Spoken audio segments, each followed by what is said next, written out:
Jacqueline Madren, Zaïm Bouafs, bonjour. Bonjour. Bonjour.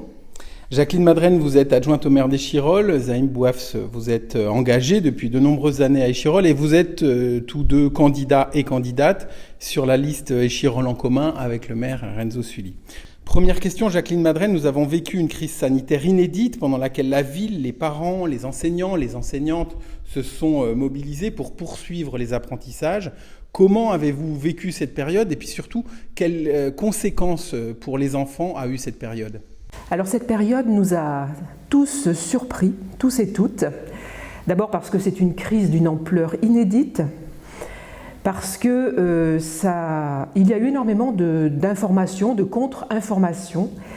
Et effectivement, la fermeture des écoles en tant que telle est arrivée le 17 mars.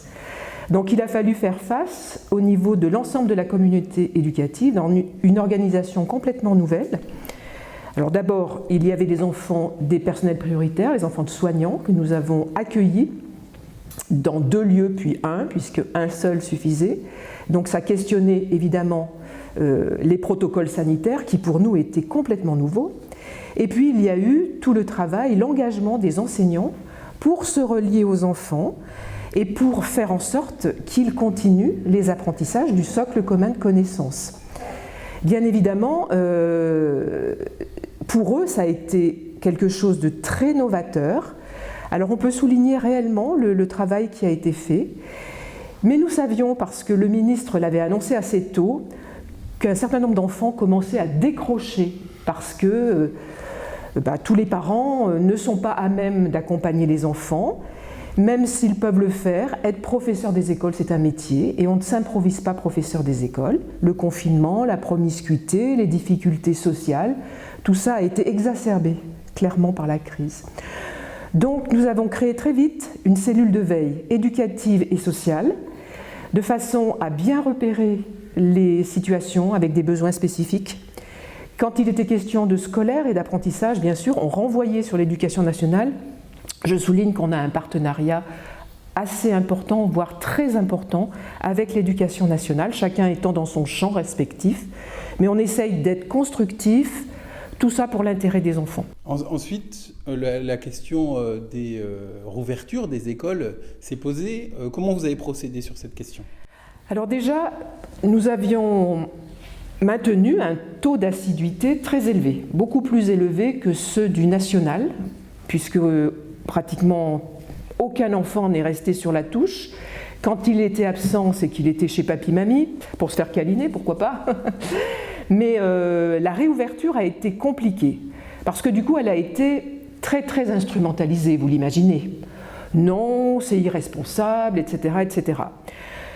Nous, on a surtout cherché d'abord à créer les conditions sanitaires maximales. C'était évident que ce n'était pas négociable et clairement Renzo Sully nous avait dit de toute façon c'est laissé au libre choix des familles, certains enfants ont un vrai besoin de se resocialiser parce qu'on est des êtres sociaux avant tout et cette question c'est pas une petite question, donc on s'est vraiment assuré que tous les éléments nécessaires, les covicides, enfin tout ce qu'il fallait mettre en place, les virucides, etc., étaient bien présents, que les protocoles étaient bien respectés et on s'est donné une semaine de pré-rentrée avec les enseignants de façon à être assurés. Alors après on a eu des postures forcément diverses, qu'elles soient depuis la ville, depuis les enseignants, parce que ça a généré certaines inquiétudes.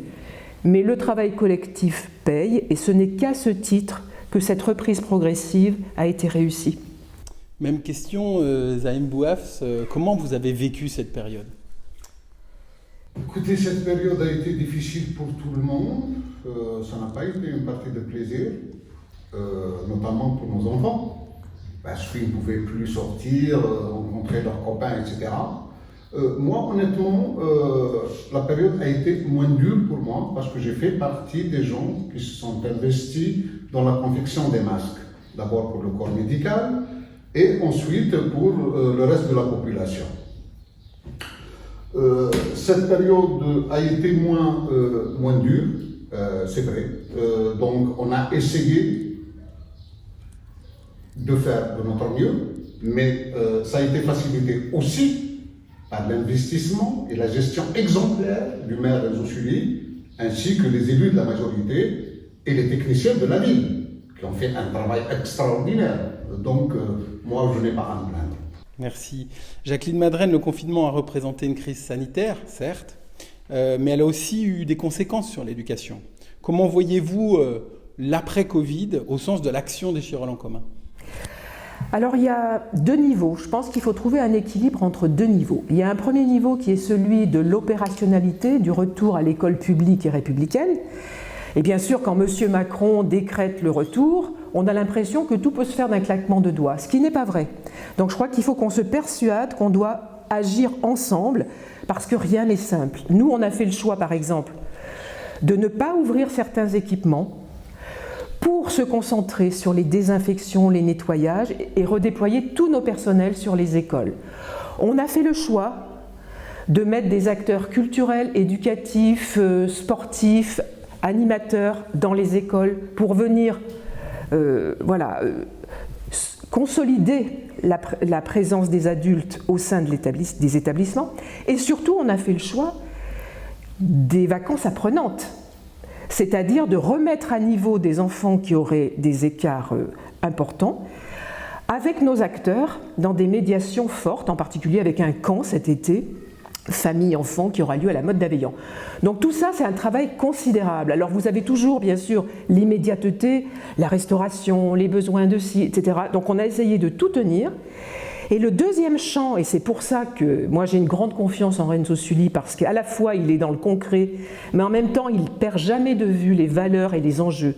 Les enjeux, c'est quoi ? Les enjeux, c'est que demain, nos enfants réfléchissent clairement à ce monde qu'on veut.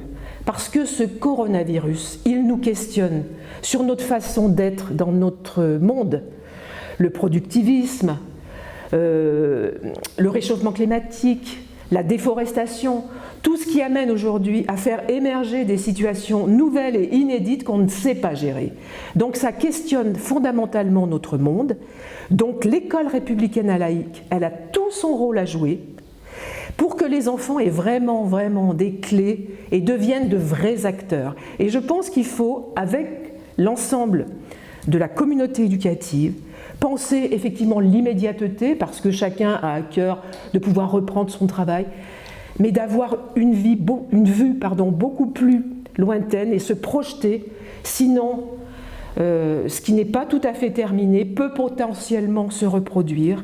Et il faut absolument qu'on exige des moyens, plus d'enseignants, plus de petits groupes, des fonds, des dotations pour qu'on puisse apporter des normes sanitaires très importantes dans nos écoles face à toutes ces nouveautés qui nous arrivent. Donc moi, Renzo Sully, pour moi, c'est la personne qui est capable de gérer ces deux champs en mettant en équilibre l'opérationnalité immédiate, mais en même temps en ayant une vision à terme. Zaïm Bouafs, même question, comment voyez-vous l'après-Covid ? Et puis je sais que vous avez une attention particulière au soutien aux actions des jeunes. Écoutez, moi je voudrais d'abord signaler la mobilisation des jeunes de nos quartiers qui se sont constitués en association pour distribuer les masques à nos aînés et au reste de la population, notamment les plus démunis d'entre nous. Je voudrais continuer ce travail-là avec les jeunes. D'ailleurs, bientôt, on va organiser de grandes assises de la jeunesse pour pouvoir impliquer les jeunes un peu plus dans les affaires de la cité. Donc c'est un travail, moi, vous savez, je suis un militant associatif. J'aimerais continuer ce travail que je fais depuis de longues années. Et dans nos quartiers, il y a des jeunes qui s'intéressent à leur ville, qui aiment leur ville et qui veulent s'investir pour changer les choses. Il faut les encourager. Merci. Dernière question concerne ce deuxième tour qui a lieu le 28 juin. Jacqueline Madren, qu'est-ce que vous avez envie de dire aux Échirollois et aux Échirolloises pour le 28 juin ? Alors je vais essayer de dire des choses en pour, mais j'aurais envie d'en dire en contre, parce que j'ai vu quand même des choses. Heureusement que je suis un peu rompue à la politique et passionnée, et j'ai l'éducation chevillée au corps et l'égalité. Parce que ce que j'ai vu, je peux comprendre que ça soit déroutant pour un certain nombre de personnes. Ça donne une image de la politique qui est vraiment très inquiétante. mais qu'il faut quand même voilà, continuer. Et moi, j'invite les gens, les habitants, à bien lire notre programme et surtout à être acteurs avec nous. Rien ne se fera aujourd'hui sans qu'on s'investisse, parce qu'il y a une vraie nécessité à construire ensemble, à changer de modèle sur un certain nombre de points et à ne pas se faire embarquer à nouveau dans des logiques qui sont très très destructrices pour tout le monde. Voilà, l'avenir est entre nos mains, on le portera si on est ensemble. Merci. Zaïm Bouafs, même question. Que dire aux Échirolois pour le dimanche qui arrive, le dimanche 28 juin? Écoutez, quitte à me répéter, je ne suis pas un homme politique, je suis un militant. Ça fait des années que je suis sur le terrain et je n'ai pas rejoint Alain Zouchili par hasard. En étant militant, à chaque fois que je fais appel à lui pour faire cesser une injustice ou pour encourager des jeunes dans des initiatives diverses, il a répondu positivement. Donc moi, je vois en lui celui qui peut nous aider à continuer ce travail de terrain. Et donc, j'ai décidé de le rejoindre avec un groupe d'amis. J'ai confiance en lui et j'appelle les Échiroloises et les Échirolois à nous faire confiance comme ils l'ont fait au premier tour. Il ne faut pas l'oublier. Et notamment les jeunes des quartiers populaires à leur dire oui, avec Alain Zouchili, on peut changer les choses dans les quartiers. Voilà. Zaïm Bouafs, Jacqueline Madren, merci. Merci à vous. Merci à vous.